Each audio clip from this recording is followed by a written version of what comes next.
Salut à tous et à toutes, c'est Pauline pour la chaîne What Color Is It. Je suis vraiment contente de vous retrouver. Comme vous voyez, je suis toujours vivante, mais c'est vrai que ça fait très longtemps que je vous ai pas fait de vidéo. Mais j'espère que les choses vont changer, que je vais trouver un petit peu plus de temps à côté des articles qui, eux, n'ont pas cessé de s'ajouter au blog. J'espère que je vais trouver le temps pour vous faire un petit peu plus de vidéos. Celle d'aujourd'hui ne devrait pas être trop longue normalement.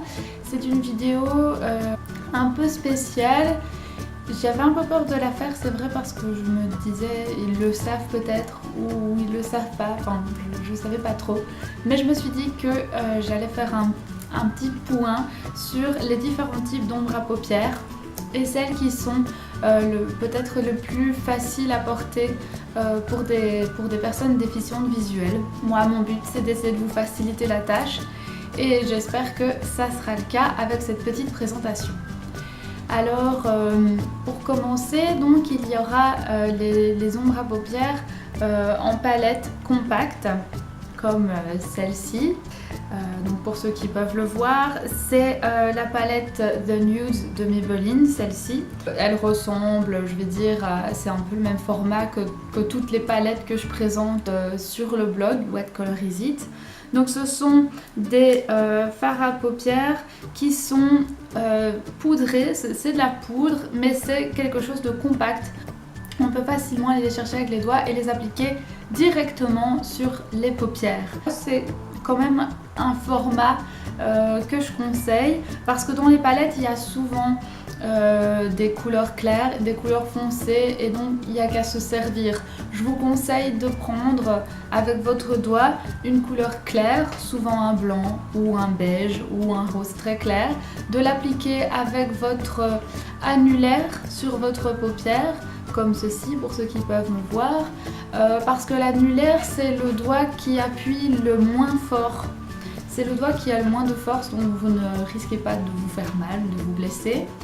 Et donc une couleur claire sur toute la paupière et ensuite une couleur foncée sur la moitié extérieure, je vais dire, de la paupière et après on estompe, soit avec son doigt, soit là avec un pinceau, on peut se le permettre. Donc voilà pour le premier format d'ombres à paupières qui sont les ombres à paupières en poudre compacte. Ensuite, il y a des ombres à paupières en poudre, mais ce sont des ombres à paupières que je ne conseille pas pour les déficients visuels. Ça se présente dans des petits pots individuels. Je vais mettre, pour ceux qui peuvent le voir, des images un peu plus précises. Donc quand on ouvre ce genre de petits pots, eh bien on se retrouve face à ce que j'appelle moi une espèce de salière, parce que en fait au départ l'ombre à paupières est dans la partie inférieure du pot, comme ceux qui peuvent le voir verront ici la couleur, et en fait il faut retourner le pot pour pouvoir extraire un peu de poudre. Ce format-là, je ne le conseille pas pour les déficients visuels parce que, de un, où savoir où la poudre est tombée, comment savoir si déjà il y en a eu sur vous ou s'il y en a eu dans le couvercle, enfin, je ne sais pas comment vous voudriez vous en servir. Mais comment savoir où la poudre est tombée, comment savoir si j'ai réussi à la mettre sur mon doigt ou sur mon pinceau. Donc de un, c'est pour moi une problématique et en plus ce genre de poudre elles sont souvent très pigmentées, elles sont très belles. Ici c'était un fard à paupières art déco. Les couleurs sont souvent très belles, très pigmentées, mais le problème c'est que lorsque vous voulez estomper ce genre de fard à paupières très poudreux, souvent il arrive que ça s'étale un peu à côté de vos yeux, sur votre visage.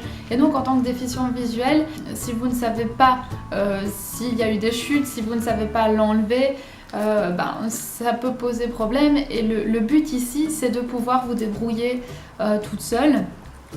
Et donc voilà, je conseille pas trop ce format là. Maintenant ça existe, si vous voulez essayer, faites-le. Je vais passer au format crème.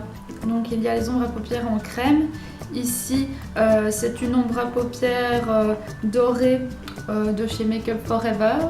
Je vais aussi mettre des images un peu plus précises pour ceux qui peuvent les voir. Ce genre de fard à paupières, je le conseille assez pour les personnes déficientes visuelles parce que c'est de la crème. Donc ça ne coule pas, ça ne tombe pas, on en prend un peu sur son annulaire encore une fois puisque je le disais tout à l'heure, c'est le doigt qui exerce le moins de pression sur votre œil. Donc vous pouvez en prendre directement dans le pot avec votre doigt et l'étaler sur votre paupière. Ce qui est aussi très pratique, c'est que ce sont des fards qui tiennent bien, notamment l'été ou les jours de pluie. En Belgique, on a plus de jours de pluie que des jours d'été, donc ça peut être aussi pratique. Ce sont comme je le dis, ce sont des fards qui tiennent bien, ils sont souvent bien pigmentés. Maintenant, je pense qu'ils sont souvent plus chers parce qu'ils sont très souvent vendus en format individuel. On ne trouve pas de palette de fard crème, ou alors si je me trompe, donnez-moi la référence et je la décrirai, il n'y a pas de souci. Mais voilà, ça ce sont des fards que je conseille. D'ailleurs sur le blog j'ai mis la collection ici de Make Up For Ever. Maintenant je pense mettre d'autres marques en format crème parce que ça peut être intéressant. Voilà, je pense qu'on va aborder le dernier format qui est aussi sympa. C'est le format donc en jumbo. Donc ici c'est la Color Band de chez Bourjois en teinte mauve baroque. Mais il existe dans cette gamme là, je mettrai un article sur le blog, il existe aussi en gris, en noir, en brun, en rose, en beige. Donc je vous les mettrai. Je trouve que ce format est pas mal non plus parce qu'il s'agit juste de prendre le crayon et de crayonner votre paupière directement.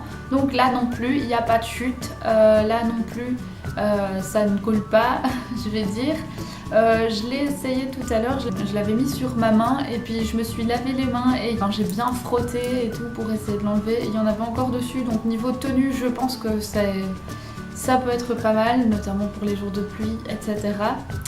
C'est vrai que autant sur la main ça marque bien, autant sur les yeux, j'ai dû appuyer un peu, j'ai dû en mettre un peu plus pour que ça se voit. Donc c'est vrai qu'il est peut-être un peu plus difficile à doser qu'un crème où on sent sur son doigt qu'on a de la matière. Donc ça je sais pas, c'est selon votre préférence, mais c'est vrai que voilà, il y a le côté pratique, pas de chute. On peut mettre sur toute la paupière. La pointe, je vous ai pas montré, mais je vais présenter des images pour ceux qui peuvent la voir, bien sûr. La pointe est assez grosse. C'est une pointe un peu comme un pastel, c'est pas pointu, donc ça vous pouvez pas vous faire mal, et c'est une grosse pointe, donc ça peut être assez facile de recouvrir la paupière avec ce genre de crayon. Comme d'habitude on essaye de mettre une base claire sur toute la paupière et ensuite si on fait juste deux couleurs, parce que c'est déjà pas mal, on met une couleur plus foncée sur le coin externe de l'œil.